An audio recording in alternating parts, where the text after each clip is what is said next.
burbujita, que es la burbuja 3, entonces los días que algunos estén en la presencialidad, la burbuja de ustedes, que es la 4, va a cursar en simultáneo en la virtualidad, los que se queden en la virtualidad con la burbuja 3. Pero no se preocupen porque se los vamos a ir diciendo 1000 veces, así queda claro, porque bueno, es lío para nosotros ordenarlo, imagínense para ustedes recibirlo.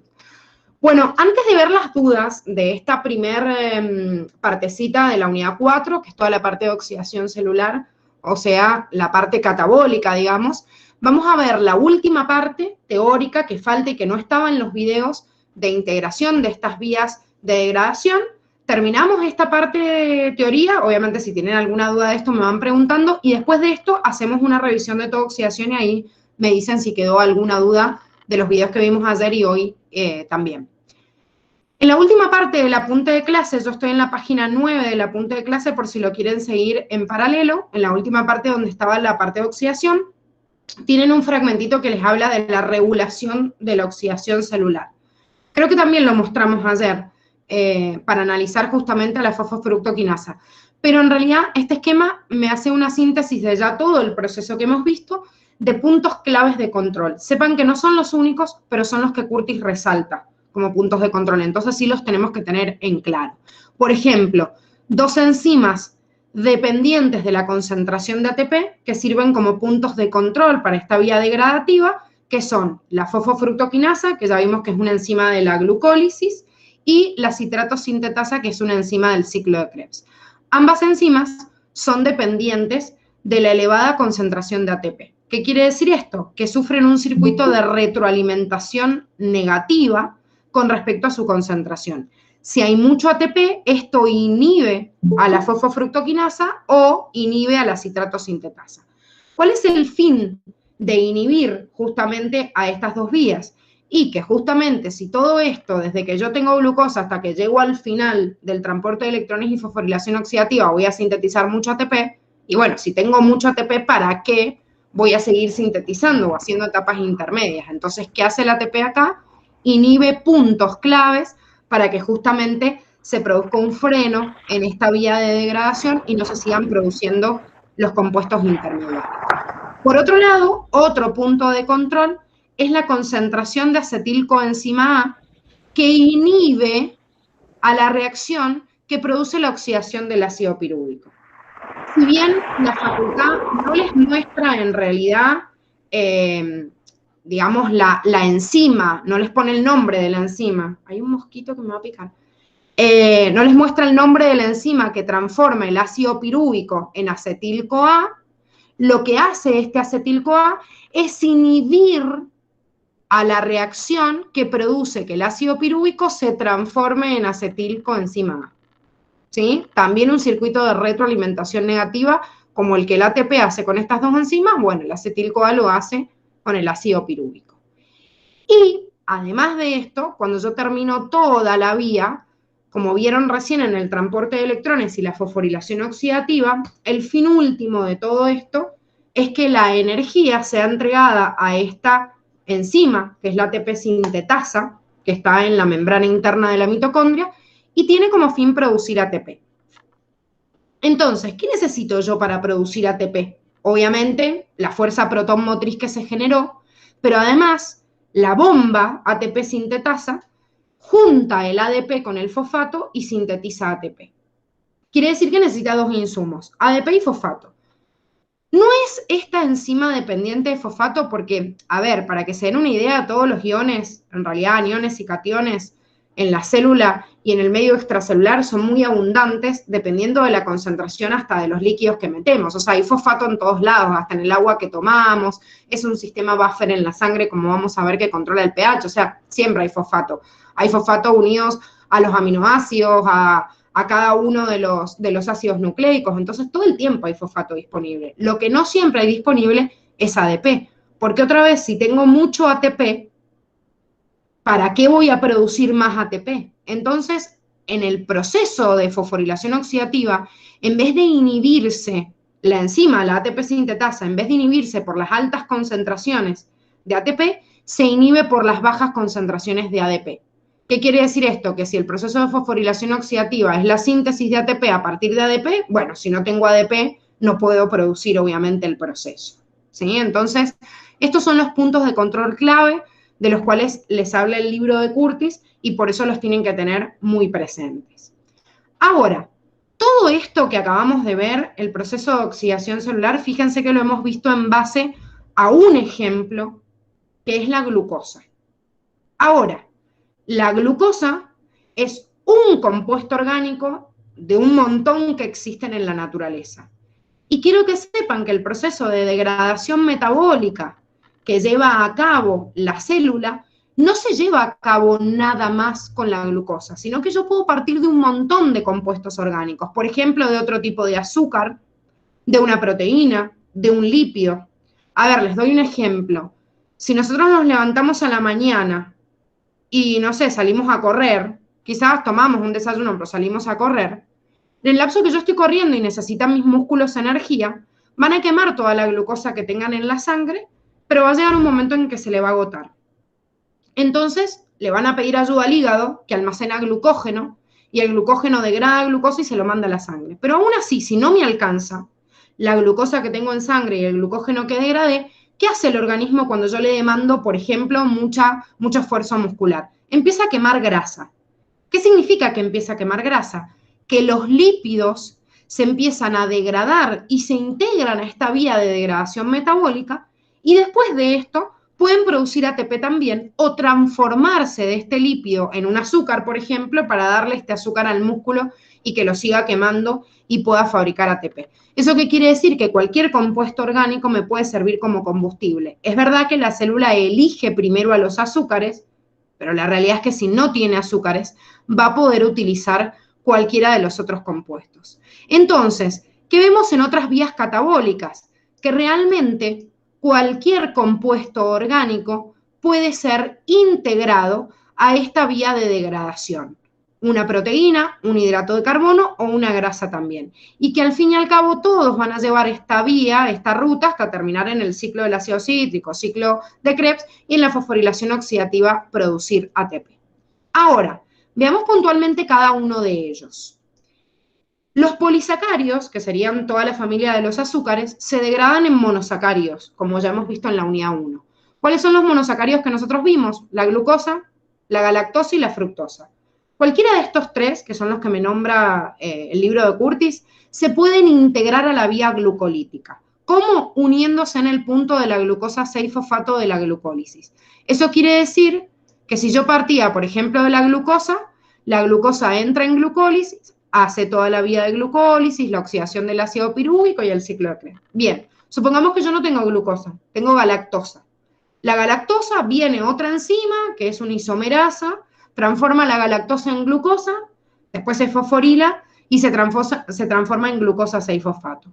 Ahora, yo puedo tener fructosa, por ejemplo. Bueno, la fructosa se fosforila, se transforma en fructosa 6-fosfato, y como hemos visto en la glucólisis, había una etapa en donde estaba la fructosa 6-fosfato. Entonces se mete ahí. Conclusión, cualquier hidrato de carbono o parte desde el inicio de la glucólisis o se une a una etapa intermediaria, que son estas flechas que vemos en verde, pero al fin y al cabo todos los hidratos de carbono en el lapso de la glucólisis siguen después toda una vía común. ¿Sí? Siempre se integran en la fase de la glucólisis. Pero no pasa lo mismo con los otros compuestos. Por ejemplo, las proteínas, cuando se degradan, obtienen aminoácidos. Los aminoácidos se desaminan, o sea, pierden el grupo amino, el nitrógeno, y después el compuesto que me queda de ese aminoácido, dependiendo qué aminoácido sea, se descompone en un grupo acetilo o en un intermediario de la glucólisis o del ciclo de Krebs. Fíjense las flechas en violeta. Una proteína se degrada en aminoácidos, puede liberar obviamente, este es el grupo amino, ¿sí? Esto es lo que figura arriba como desaminación, y puede integrarse o en la glucólisis o en la oxidación del ácido pirúvico como acetil-CoA o en el ciclo de Krebs. Dependiendo del tipo de aminoácido que sea, se puede integrar en cualquiera de estas fases.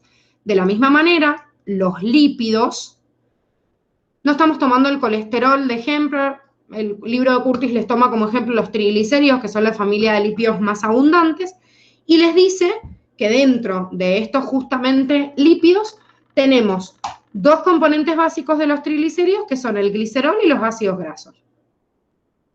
¿Qué pasa con el glicerol? Se transforma en gliceraldehído trifosfato, que como vimos es un compuesto intermediario de la glucólisis. Y los ácidos grasos de los triglicéridos sufren un proceso de beta-oxidación y se terminan transformando en acetil-CoA para integrarse al ciclo de Krebs. Vean las flechitas. Grasas se descomponen en glicerol, se integra como gliceraldehído fosfato, que es un compuesto intermediario de la glucólisis, y los ácidos grasos se transforman en acetil, se les agrega la coenzima A y se unen a este punto. O sea, que viendo esto, ¿cuál sería el punto de confluencia de todas las vías en el cual yo obtengo un compuesto y no sé si vino de una proteína, de un hidrato de carbono o de una grasa? Viendo este gráfico, ¿dónde me pueden decir que confluyen o convergen las tres vías? En la glucólisis. Fíjate, pero si es la glucólisis acá, todas estas flechas que llegan después, que se integraron después, quiere decir que yo en esta glucólisis puedo partir de un compuesto, pero hay algunas proteínas que nunca lleguen a pasar por la glucólisis. Proteínas, claro. sería. El acetilcoenzima A.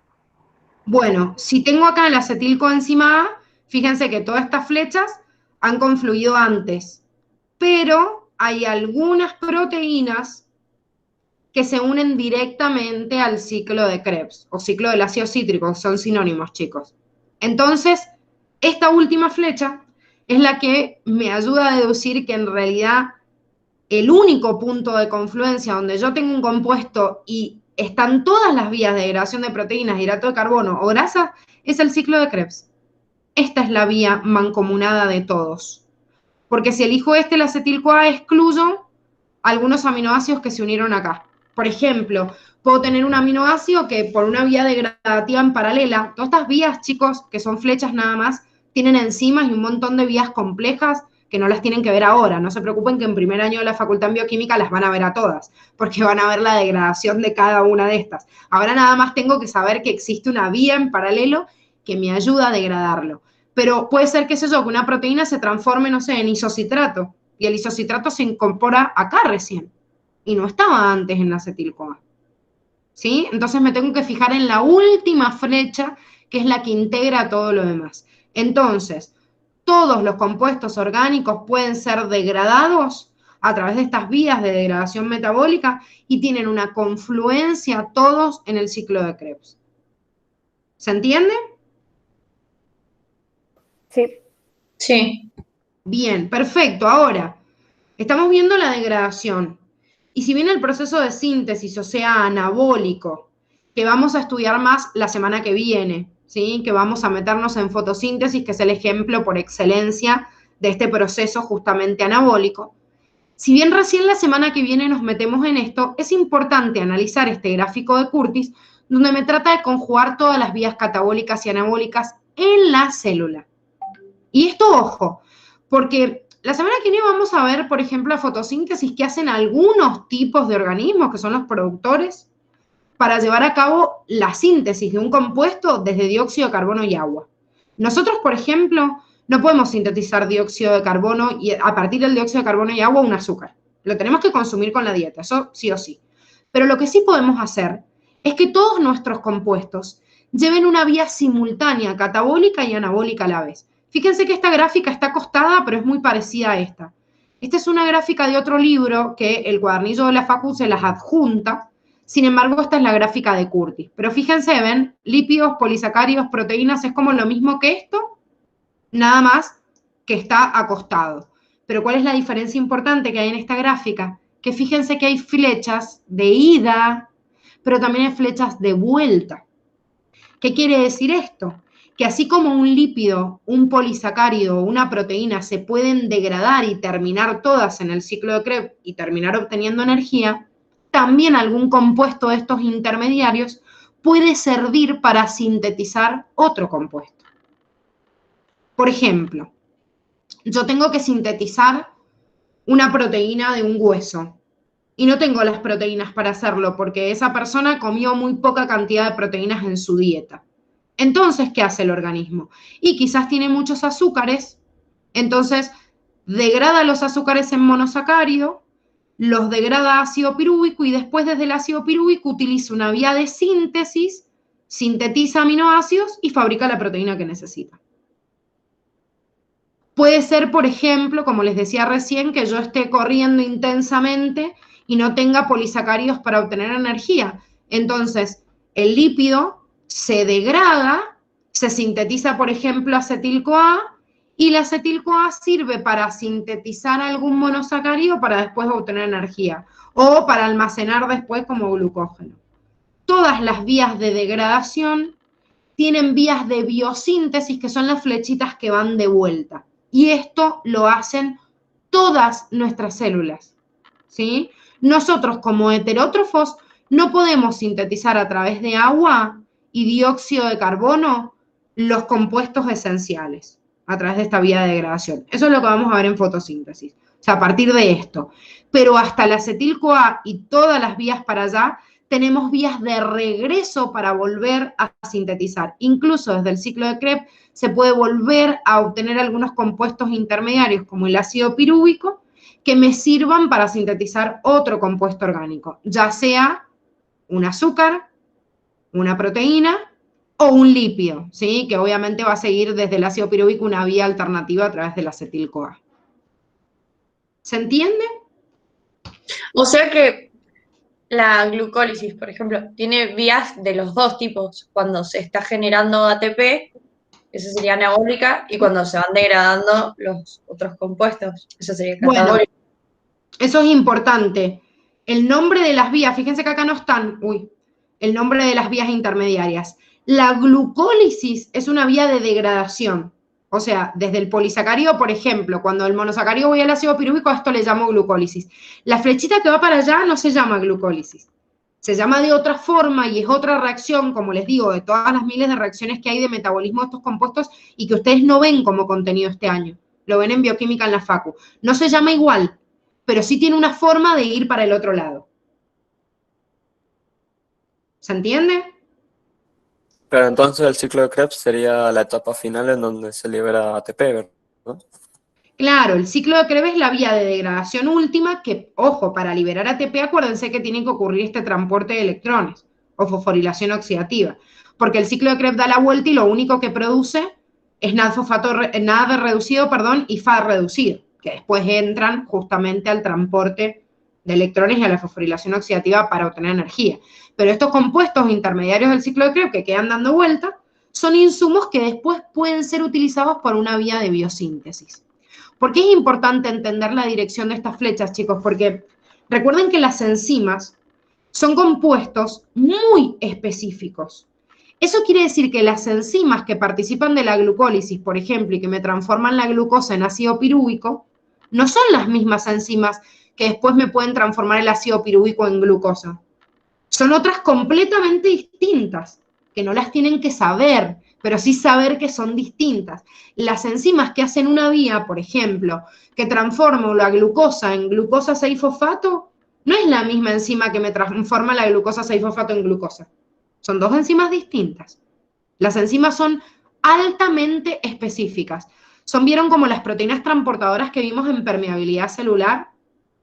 Estos transportadores que tenían un sitio de unión específico y que desde ese sitio de unión específico se encastran y hacen solo esa reacción. Bueno, las enzimas son así, altamente específicas. Pero sí sepan que aunque lo haga con otras enzimas, toda la vía de degradación que yo hice, tengo una vía en paralelo que me ayude a sintetizar.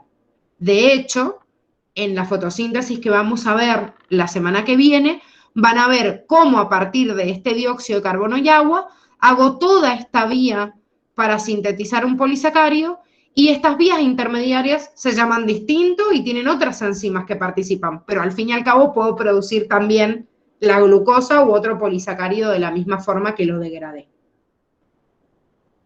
¿Se entiende? Sí. Sí, por ahora. Por ahora. Sí, es que es difícil de entender hasta que no vean todo completo, pero como les digo, chicos, esto es el metabolismo de todos los compuestos orgánicos, es un contenido sumamente extenso y por eso cuando ustedes entren en la facultad, que la primera materia que tienen se llama de las moléculas a la célula, es bioquímica y biología celular. Ven un montón de cosas celulares en profundidad y lo acoplan con el laboratorio, y en bioquímica ven todo esto mucho más profundizado. Tienen todo un libro que les habla nada más de metabolización de los compuestos orgánicos. Así que imagínense que hay todas estas vías, las van a terminar de entender el año que viene, cuando ya estén adentro de la facu. Bueno, esto es lo último de esta partecita. Estamos en la página 10 del apunte de clase, porque esto de fotosíntesis es lo que vamos a visualizar desde la semana que viene. Díganme entonces, chicos, ¿qué dudas hay entre esto y el video? ¿Qué consulta o cosa quedó colgada? Yo tengo otra pregunta. En la regulación de la oxidación celular, eso que se inhiben algunas enzimas, es cuando tenemos mucho ATP, pero es cuando se producen las 38 moléculas de ATP y ahí se decide inhibir, o no tiene nada que ver eso. Está buena tu pregunta, Emi, porque en realidad uno hace un cálculo numérico y dice, bueno, yo veo cada glucosa que me da un equivalente de 38 ATP en situaciones ideales. Y les digo en situaciones ideales porque a veces en la célula existen determinadas concentraciones de compuestos orgánicos que se van degradando, y yo de una glucosa no obtengo por ahí 38 ATP, obtengo menos o más, dependiendo de las condiciones de la célula.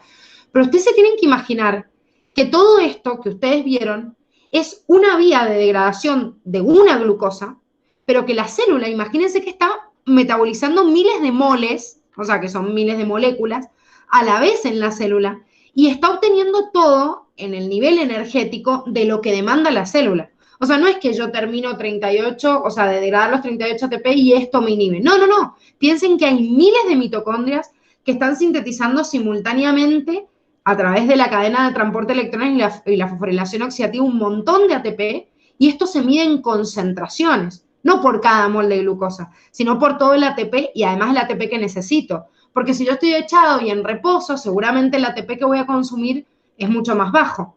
En cambio, si mi célula está produciendo ATP, pero estoy haciendo deporte y lo estoy gastando rápidamente, y bueno, entonces se estimula a que se consuma más ATP y por ende se sigue degradando más rápido, ¿sí?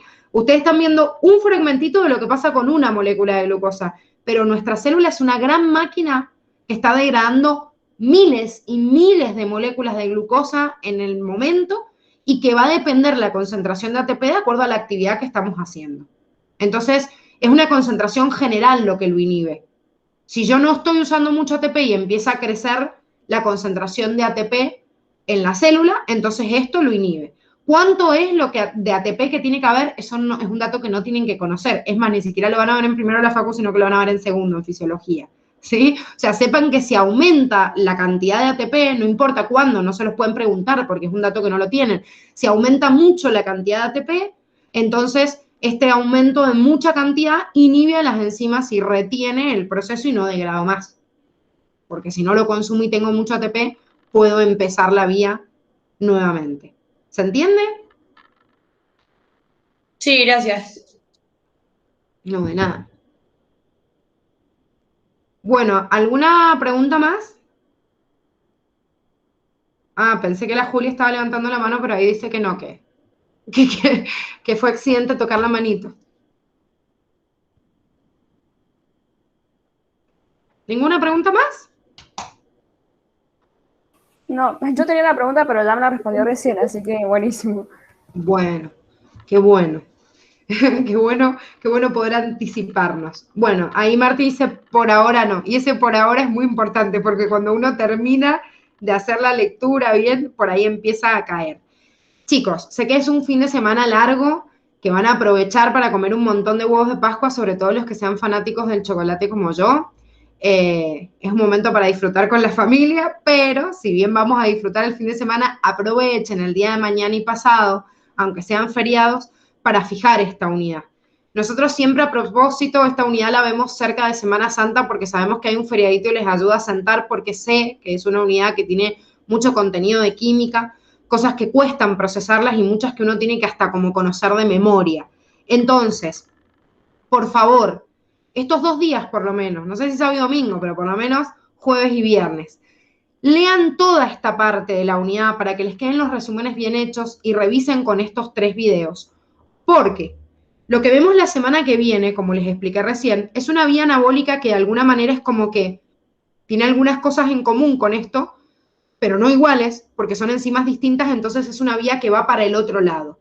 Cuando yo tengo clara esta vía de degradación, me es fácil incorporar esas excepciones de la vía anabólica.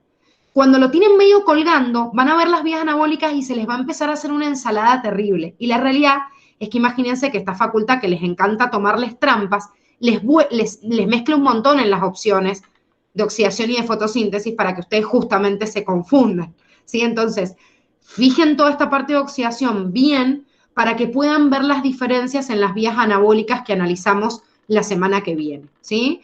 La semana que viene, si bien ustedes tienen con Dani, hay algunos, como les digo, de las otras burbujas que ustedes van a cursar con la 3, que van a estar presenciales y van a cursar mancomunados en otro grupo. ¿Vieron que ustedes los agregaron a un grupito que dice grupo 3 y grupo 4 también? Sí.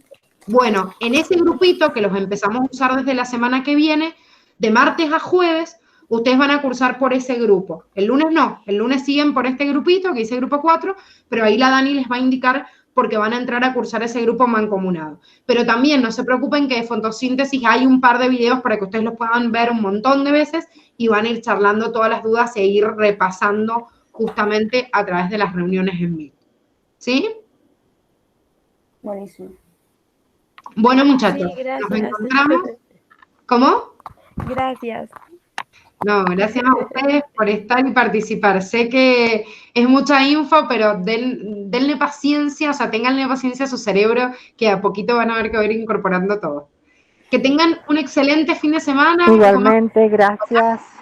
Gracias. Igualmente, profe. Chao. Muchas Chao, gracias. gracias. Chao, Pásenla bien. Nos vemos. chao.